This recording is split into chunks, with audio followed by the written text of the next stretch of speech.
Hello views, welcome to DJMS Tamil channel. Mahanadhi சீரியலுக்கான upcoming எபிசோட்ல தாத்தா எல்லாரோட முன்னிலையும் அஜய ராகினிக்கு கட்டுறது சரி வராது அப்படின்னு சொல்லிட்டு சொல்ல ஆரம்பிக்கிறாரு. தாத்தா இப்படி சொல்றீங்க, நான் ராகினிக்கு வாக்கு கொடுத்துட்டேனே அப்படின்னு சொல்லிட்டு அஜய் ஆவேசப்பட, காவேரி சொல்றதா நீங்களும் சொல்வீங்களா மாமா அப்படின்னு அன்பரசும் கேள்வி கேட்க, அதெல்லாம் ஒன்றும் இல்லப்பா. ஏற்கனவே காவேரி வீட்டில் உள்ளவங்க இந்த வீட்டுக்கு வரும்போது எந்த அளவுக்கு பிரச்சனை பண்ணாலும் உங்களுக்கு தெரியும். அது மட்டும் இல்லாமல் விஜய் காவேரி இவங்க 2 பேரோட ஃபங்க்ஷன்லையும் எப்படி நடந்துக்கிட்டாருன்றதும் உங்களுக்கு தெரியும். எல்லாத்தையும் எதுக்காக மறந்தோம்? அஜயோட வாழ்க்கைக்காக மட்டும்தான். ஆனால் இப்போ ஒரு பொண்ணையே கடத்துற அளவுக்கு ஆளாயிட்டான்னு தெரிஞ்ச பிறகு எப்படிப்பா அந்த குடும்பத்தில் பொண்ணு எடுக்க முடியும்? நம்ம குடும்பத்துக்கும் அந்த குடும்பத்துக்கும் செட்டே ஆகாதுன்னு சொல்லிட்டு தாத்தா தன்னோட முடிவை சொல்ல, அஜய் இதை கேட்டு வெளியில வர உடனே ராதம் வெளியில வராங்க. என்னங்க முடிவு எடுத்திருக்கீங்க? கொஞ்சம் சத்தமா பேசாதீங்க, அப்பா சொன்னதுக்கு ஏற்ற மாதிரி கேட்டுக்கோங்க அப்படின்னு சொல்லிட்டு சொல்ல, இங்க தங்கி இருக்கோம் அப்படின்றதுனால அவர் என்ன சொன்னாலும் நம்ம கேட்டுக்கணுமா? அதெல்லாம் முடியவே முடியாது. என்னோட பிள்ளையோட வாழ்க்கை தான் முக்கியம். அவனுக்கு நான் கோவில்ல நாளைக்கு ரகசியமா திருமண ஏற்பாடெல்லாம் பண்ணியிருக்கோம் அப்படின்னு சொல்றது கேட்டு ராதா அதிர்ச்சி ஆறது மட்டும் இல்லாம, என்னங்க சொல்ற, உண்மையாவா அப்படின்னு சொல்லிட்டு கேட்க ஆரம்பிக்கிறேன். உங்ககிட்டயே சொல்லக்கூடாதுன்னு நினைச்சானா என்ன பண்றது? பெத்த தாயாச்சே, சொல்லாம எப்படி இருக்க முடியும்? நீ உங்க அப்பா கிட்ட சொன்னா அவ்வளவுதான் அப்படின்னு சொல்லிட்டு அனுப்பி வைக்கிறாரு. என்னப்பா அம்மா கிட்ட சொல்றீங்க அப்படின்னு சொல்லிட்டு சொல்ல, அவ ஏன் பொண்டாட்டிடா, அங்கெல்லாம் போய் சொல்ல மாட்டா அப்படின்னு சொல்லிட்டு அன்பரசும் சொல்றாரு. பக்கம் காவேரியை காலையில இருந்து பார்க்கவே இல்லையே அப்படின்னு சொல்லிட்டு சாரதா சொல்ல, வீடு தள்ளி இருந்தாலாவது எங்க மேல பாசம் அதிகமா இருந்திருக்குமோ அப்படின்னு சொல்லிட்டு கங்காவும் பேச ஆரம்பிக்கிறாங்க.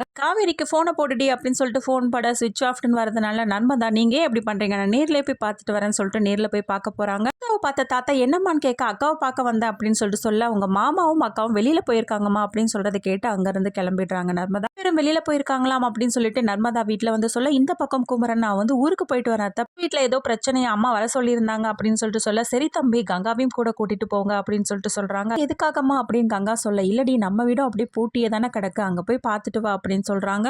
மனசுக்குள்ள சந்தோஷப்பட உடனே யமுனாவும் அக்கா வராங்கன்னு சொன்னது எவ்வளவு சந்தோஷம் பாருங்க மாமாவுக்கு அப்படின்னு சொல்லிட்டு கலாய்க்க ஆரம்பிக்கிறாங்க. இந்த பக்கம் காவேரி சமைச்சு முடிச்சுட்டு விஜய் எழுப்ப போக ரொம்பவே டயர்டா தூங்கிட்டு இருக்கார் போலவே, விட்டுலாமா அப்படின்னு சொல்லிட்டு டைமை பாக்குறாங்க. 9:30 ஆகிறது அப்படின்றதுனால விஜய் திரும்பவும் எழுப்புறாங்க.